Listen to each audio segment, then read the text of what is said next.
Johnny. Nobody's leaving. I think that says really a lot about what we just went through. What a shame that Bing isn't here, but Yes. then the next best thing maybe. Not the next one. But as the executive producer, Steve had a privileged position. First of all, as a mentee, as a young filmmaker, which we're all chartered here to celebrate and encourage, maybe you could share with us a little bit about Bing as somebody who walked into Cartemplin one day, and then walk us a little bit through what you know about how this film came to be. Yeah, Bing, he came through a Diverse Voices program that they have at Cartemplin. They've had for a few years now, and came in with this film underway. And you know, it's a great program for mentoring younger, diverse filmmakers, which is part of Cartemplin's mission now. And you know, I think when he brought this project in, it was not where it ended up, and I think that's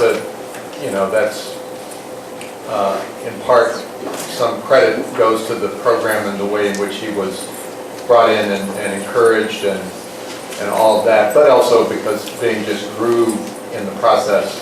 Most importantly, he grew in the process of figuring out what this film ultimately wanted to be about, which also included him sort of trying to figure out how he needed to fit into the film. You know, there was a time there where the film was completely focused on, you know, Zach and Kier, Nina. There was a young skateboarder and a father who kind of represented a more positive way for a father and son to relate to one another, and that part never seemed to quite fit in the film. And myself and perhaps some other people were advising him at different stages that just don't think that's going to work in the film. It just doesn't seem to belong in the film. There's not the same depth of connection, and it took a while for him to make that decision to remove that part of the story. But then he wrestled even longer with how to fold himself in, because you would hear him ask questions or comment to Kier about how he had been through the same thing, you know, and you'd see this in his rough cuts, and it made you extremely curious to know more. And it took a long time for him to kind of sort that out. It's a difficult thing, especially when filmmakers don't go into a film wanting to be be a subject in their own film, which he did not want to be. So then to kind of figure out how to do that and have it be organic and feel part of the film is not an easy thing. And getting his mom to open up as she did, did that come very late in the process? That interview came late. At a certain point, he had gone home and talked to his brother, his stepbrother. And there's that scene, you know, you see that scene in there where they walk around, and you know, the stepbrother talks about having to creep very quietly, you know, upstairs and all, you know, and that was all very potent and powerful, but Mom wasn't in it, and it was a later decision that Bing came to where he felt like he just needed to interview his mom about it all, and to also, when he did it, unlike every other place in the film, it's a very different setup, right, for that than any place else in the film. He's always behind the camera, he's shooting. And for that one, he did shoot, but he also had a second camera so you could see him and see his interaction with his mom, which I think was a really smart decision, because that's the point where he really becomes much more on camera, and you, in a way that I think you're craving, you know, as an audience at that point. I hate to take a slightly commercial turn here, but we did talk this morning at the 8:30 panel where we had the great documentarians discussing the business and the craft, marketing and sort of the difficulty of breaking through. What is the plan for this particular documentary? How do you find the people who will be as galvanized as we all were for the last hour and a half? Yeah. So being, you know, this film wasn't easy to fund. He shot it over a number of years. But eventually ITVS, which is the independent television service, which is the independent funding arm of public television. And POV, a strand on public television, came together and provided the necessary funding for him to finish the film. So at that point, it was really earmarked for, for showing just on POV, and then if there was some way to get any kind of limited theatrical release, then that would have been fine too. It premiered at Sundance. It really had an amazing premiere at Sundance. And out of that, Hulu,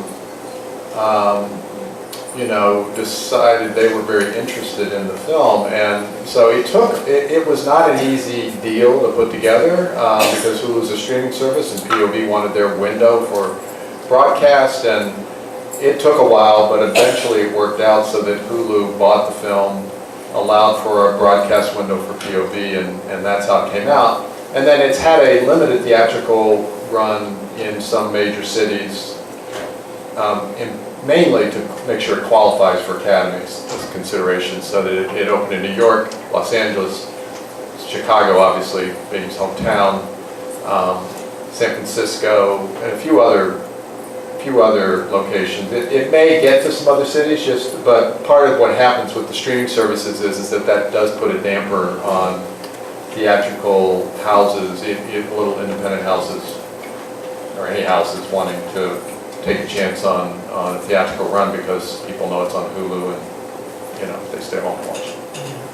But Hulu paid. This film, from a financial state, I can't tell you the details, but it did much better than being ever imagined. For a film like this, this is a pretty rare animal, and one that could have that kind of commercial success. So we have a launched filmmaker in Luke. I mean, he is now on the lips of people in the business. Yeah. And there's a moment in one of Steve's films that is one of my favorite movie moments. It's his Roger Ebert biopic, Life Itself, and it's a moment where Steve has found Ava DuVernay talking about when she was 8 or 9 years old. Her aunt happened to live in Los Angeles and loved the movies, just like Roger's aunt, I think, loved the movies. That's true. So Ava's aunt takes her down by the theater where the Oscars are being rehearsed, and she meets Roger Ebert, and there's this photograph in the dock, maybe you've seen it, of Ava with Roger, 8-year-old Ava DuVernay with Roger Ebert. And I gave myself license to watch that to be ready for this weekend, and it was just totally, that is what we're all here for. Yeah, and then years later, of course, Ava's career was launched and helped enormously by Roger, as a filmmaker, by Roger, because her first couple of films were very small films, and he championed them, and so it kind of came back around, and when she showed him the photograph, it was extremely touching and moving for him. Yeah, So we've talked through the course of the weekend a little bit with you about Cartemquin, and Jay led you through some of that, and just this great idea of an incubator, really, that's been around for 50 years, helped launch Steve's career. Now Bing, we're talking about a 35-year window. Yeah, there's a little bit of a gap. He's a little younger than me. Minding the gap. And tell us a little bit of other stories like that from the Cartemquin petri dish. Well, there's been a lot of terrific films made through Cartemquin over the years. Filmmakers who have come in and sort of launched their careers through Cartemquin. Maria Finitsu is a filmmaker who's been associated with Cartemquin for a lot of years and has made a number of really excellent documentaries, and still is very much a part of it. David Simpson, who is an editor mostly these days, but has made a couple of really strong films through Cartemquin and has worked with me as an editor. He's my co-editor on Life Itself and on America to Me. So there's been a lot of filmmakers over the years who've come through and and they become part of the Cartemquin family. I think Bing is the most,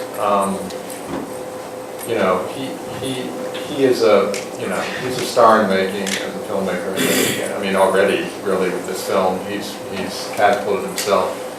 And he's the real deal, and I think that, I hope he will continue to make films as he makes other films with other people, that he continues to be part of Cartempo. Because part of what makes it sustained is that filmmakers who are successful continue to bring their work through Cartempo and to help sustain it as an idea and as an organization. Yeah. And just quick, and then we'll throw it open to your questions, but I'm just backfilling a little bit. We know Bing is from Rockford. Right.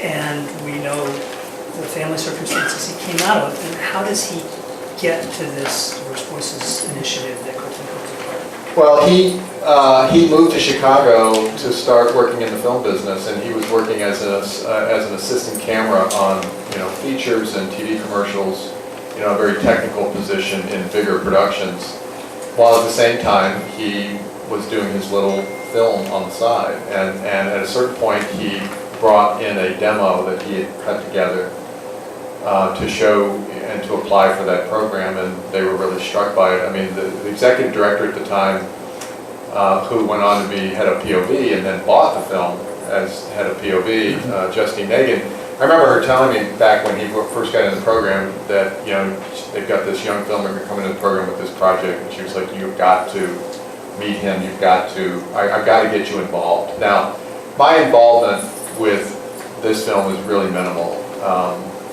and yet it still turned out really great. I don't quite understand how that works.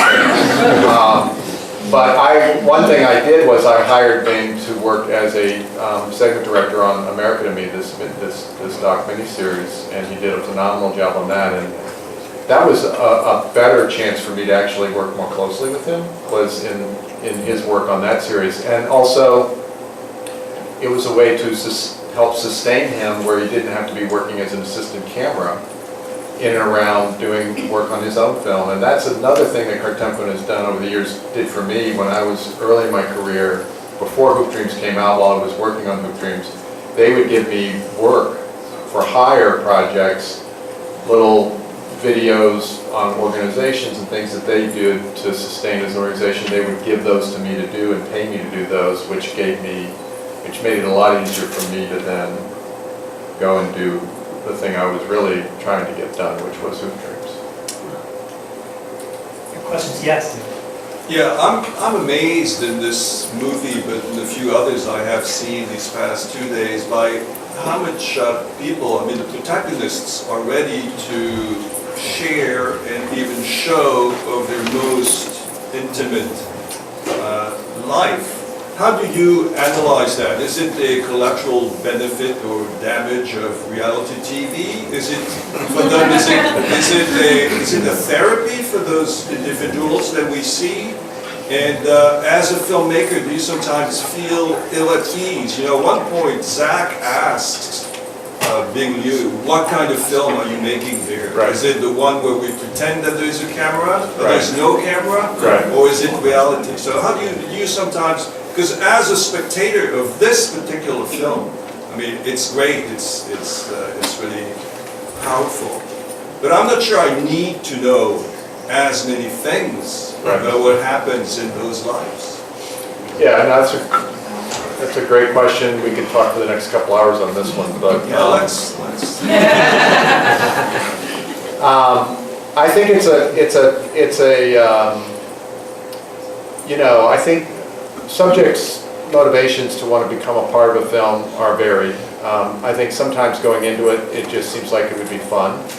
I think one of the things that's really interesting about this film is that, the first part of the film, you kind of, it's very compelling and interesting, but you feel like you're just kind of kind of riding around with some kind of funny, kind of crazy dudes who are into skateboarding, and you're not, I don't think, prepared for where it's going to go yet, right? In the first 20 minutes or so, it's compelling, but you have no idea where you're going to end up. And I think that experience mirrored Bing's experience of actually making the film. When he started out, he didn't have in mind that he was going to dig deep into, really just how painful and hard and the difficulties of the lives of these guys. I mean, I think he intended to get at some of that, but he had no idea just how far it would go. He didn't know that Zach's relationship with Nina would go where it went. He didn't know that, any of these things. And so it becomes a challenge, I think, for you as a filmmaker when you're in those situations, is to navigate the peeling back of the onion, as it were, and getting deeper and deeper into someone's story, even painful stories. And you have a responsibility as a filmmaker, I think, to try and do that in a way that does not feel exploitative, that feels empathic, and yet is still honest. And some films, documentaries, are just more honest than others, and that's just the way it goes. And this one ranks pretty high up on the honesty scale. And yet I think Bing manages to take you into those difficult aspects of the lives of these central. There's no good name for a person in a documentary. That you call them characters, they sound like fiction. If you call them subjects, they sound like they're not people. Anyway, there's no, I think it's a kind of situation where I think that as you get drawn deeper into their lives in the film, I feel like he has done it in a way that never feels exploitative, that always feels empathic, and that you feel and have some understanding of the difficulty of these lives. And that, I think, is a great thing. And it's a testament to this film and Bing's handling of that situation with his subjects, that when they saw the film, when Zach saw the film, he was, somewhat undone by it, but not angry at all, just amazed at how revelatory it was for him about himself, which is one of the things that documentaries can do at their best for the subjects, is that they can be that therapeutic experience, both in the making of and then in the seeing of the outcome of that film. And all the subjects were very supportive of the final film, and had no regrets about their participation, and that's a good thing. Yes. It was phenomenal. And I had 3 how questions, like, how did he come to the title, Minding the Gap, and how did he get those skateboarding shots? And you already answered the 3rd how, like, how did he get Zach's permission? Yeah. So the title, God, now I'm trying to remember the Minding the Gap. The title, it's not a skateboarding term. Yes. What is it? The Tube in London. The Tube in London, yes, thank you. It's the Tube in London. But I think for him, it has this sort of resonance of, the gap in the lives and what's missing in minding that, and dealing with the sort of gap between fathers and sons, and all kinds of resonances around that. And adolescence into adulthood. Adolescence into adulthood. Yeah. What was the other question? how did he get those skateboards? Oh, the skateboard shot. Yeah. That he ran along with a camera on the equivalent of a Steadicam rig that then makes it very smooth, and he ran along and shot them. Yeah, when I first saw footage of it, that was my very first question: is how are you doing these shots? Way in the back. Hi, thanks for being here. I was just wondering, because you said there was a bit of an evolution in the pieces of this film, right?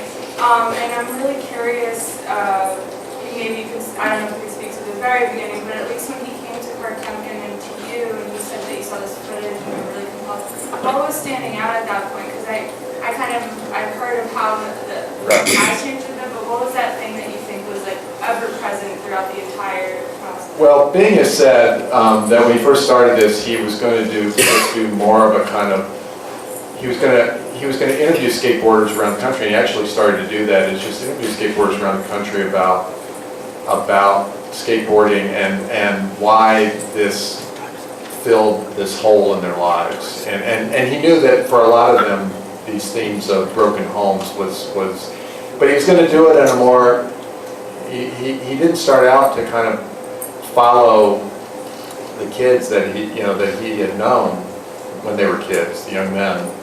That wasn't his initial idea, but he came to that pretty quickly, I believe. I mean, I wish he were here to answer this instead of me trying to answer it for him. When he came into Cartemplin, it's not like at Cartemplin anyone turned his head in a completely different direction. I think it was more that he just got, at that point, he got tremendous encouragement to keep going, keep pushing, keep following these stories and do it fearlessly.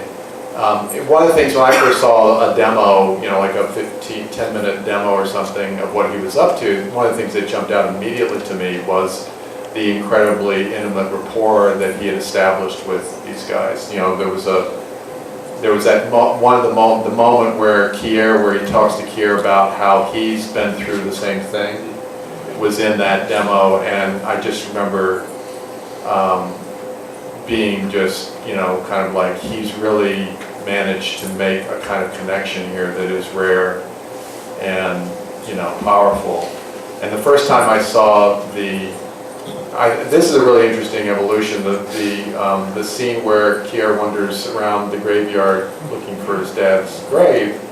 I've seen a lot of graveyard visits to graveyard scenes in movies over the years, both in documentaries and in fiction. It's kind of a trope, really. I mean, it sounds really cool to say, right, or callous. But it's become a bit of a trope. It's like, let's go to the graveyard so that we can, if you're a documentary filmmaker, it's often so that we can, see how much you miss your fill in the blank, whoever that is. And when I saw, when I saw Bing's version of that with Kier, it was like something I'd never seen before. And there was something about the fact that he's lost. There was something about the fact that he doesn't sit down and give a speech to his dad, which is usually what you see in those kind of scenes. The fact that he can't bring himself to say anything and just sit there and cry and look at the grave after he cleans it up. These are all things that just sort of broke through as being so authentic and so real. And then that was a scene that was powerful all along in the edit, just standing on its own. And then Bing and his co-editor, he brought in a co-editor, Josh Altman, who really made a significant difference later in the editing of this film in terms of giving it more structure. He really did a great job. They came up with this idea of cross-cutting that very scene with the other main subjects, and that incredible interview with Zach where he's turned away from us and talking. And that's another thing, it's sort of like, that defies all the usual conventions of how you shoot an interview. You don't shoot an interview over someone's shoulder.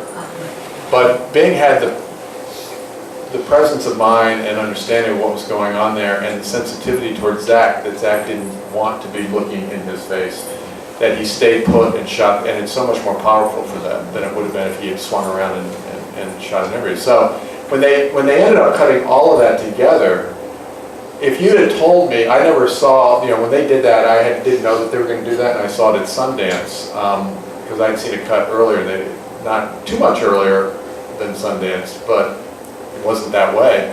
If you had told me we're going to do that, I probably would have said, oh, I can't believe you violate the sanctity of that graveyard scene.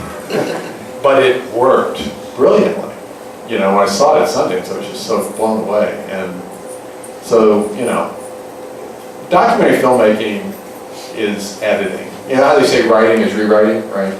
Documentary filmmaking is re-editing constantly until you have squeezed every bit of the best out of the material and challenge yourself to not just settle for what just works, but what really works. And this is a great example of that. Yes. I could be wrong, probably am, but There were some moments in that film with Keir, no matter how close he was with these guys, where I thought he was looking like, you don't know, Absolutely. you don't know. No, I love the way the film deals with race, because this is not a film that, you know, that race is front and center at all in this film. Keir is unusual, you know, it's changing in the skate world, but you know, it's still more unusual for black people to be heavily into skating, but that is changing, which is really interesting. And in Rockford, he clearly was an outlier in that way, and yet so he was like part of the gang and beloved, but at the same time, there were these moments where he clearly felt, and they're really captured, I think. It's one of the themes in the film that it isn't overplayed in any way, but it's very pointed at the moments in which it really comes up and says a lot. I'm glad they left him in the film. Absolutely. I'm glad they're film. Yeah. And maybe it really helps explain to us why he's so attached to his father, that was talking so loudly. Yeah. Because his father had made a particular point about being proud of his heritage. Yeah. Yeah. Yes. Just a kind of a broader question, as a documentary filmmaker, who bought this film? I mean, how good for documentary filmmakers, aspiring ones, is the role of Netflix, Hulu, and Amazon? Because there are so many documentaries on the streaming services. And not only negatives about it. You've heard only negative? No, are there any negatives? Oh, are there negatives? Well, I think for the most part it's great because they're paying for documentaries to be made, and nothing wrong with that. That's good. I think that's something I said earlier today. I think one of the difficulties with, like, it's really more with Netflix, not so much with Hulu at this point, because Hulu's just venturing into this, I think, is that, you know, they put out so much content, Netflix does, that it's easy to get lost on their site if a film is not, you know, at some point they decide which films or TV series that they're doing are their, you know, show ponies, if you will, and the others just sort of sit there on the site, and you can read about something and then go to the site like that day, and it's not even on the homepage, and you just read about it, like it just came out. And so I know with Netflix, you know, even for the Academy Awards last year, Netflix for documentary, they were funders of Strong Island, which is a really terrific film, and Icarus, the one about the, you know, the drug, Russia drug scandal. And they were clearly backing Icarus in terms of their Oscar campaign considerably more than Strong Island. And, you know, it worked out, Icarus won. But, you know, both those films were Netflix films, but one was, you know, was given a lot bigger push because they made a calculated decision for awards reasons that they were going to go after. But, you know, in the grand scheme of things, the fact that they're supporting and funding so much work is a great thing. Maybe one last question, no? This is sort of a follow-up to the first question asked about the reality kind of documentary. I don't have a television, but I know that Survivor was one of the first, I guess, Right. sort of started maybe 15, 20 years ago or something. Is this, I'm gathering that this type of genre in the documentary type of movies is at sort of a peak or a plateau sort of thing. Do the filmmakers foresee this as sort of the popularity going, declining, or anything like that, or increasing? And if so, are they looking at what would be the next future type of genre they should be looking at? Which popularity of what kind of film, I'm sorry? Reality type. You mean, so you're sort of seeing this as part of that? Yeah. Yeah, see, I guess I don't see this as like reality television. reality television I don't have as, a television, so. reality television as Gordon Quinn of Cartemp Quinn, he was one of the founders, says, is generally a documentary about events that really never happened, which I like that as a definition. Now, it's not true. There are some reality television out there that's more grounded in authentic. But a lot of what people love to watch in reality television is there's not a whole lot of reality in reality television. Sorry, I mentioned the word television. Can we go back to film? Yeah, but I mean, I'm trying to answer your point in that I do think that it's easy to conflate reality television with a film that is this revealing, because the whole premise of reality television, right, is that people reveal things they don't want to talk about, and it's really entertaining, and we get to sort of enjoy that. This is far different. This is films that are this intimate and raw are always going to be rare. It's not really a genre, I think, for that, but there are definitely precursors to this film in documentary film history that get at the same kind of candor. You don't think this kind of film will be saturated? No, because this is too hard to pull off. I mean, great films, it's sort of like saying, well, The Godfather, that was great, now we're going to have to look at 20 Godfathers films now. Well, no, because The Godfather is like a masterpiece and it's really hard to do it. That doesn't mean we won't see a lot of crime movies. We always see crime movies, but they're not, you know what I mean, a great film is a great film. So, in terms of where the medium's going, I mean, there's always going to be strong,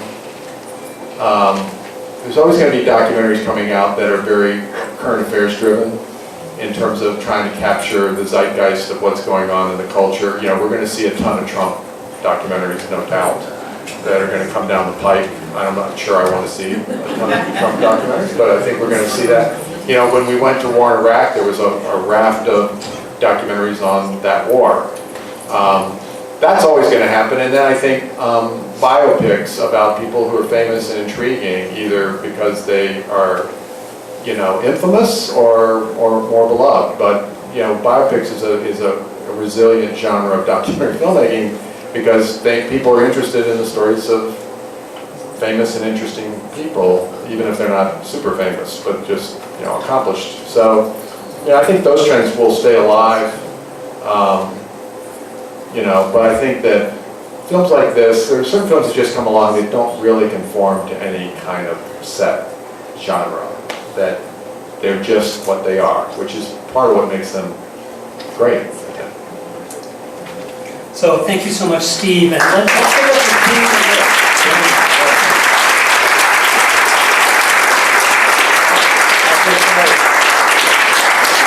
I should say that last night in Rockford, they had the premiere of the film, and I heard it went spectacular. It was incredibly moving and wonderful.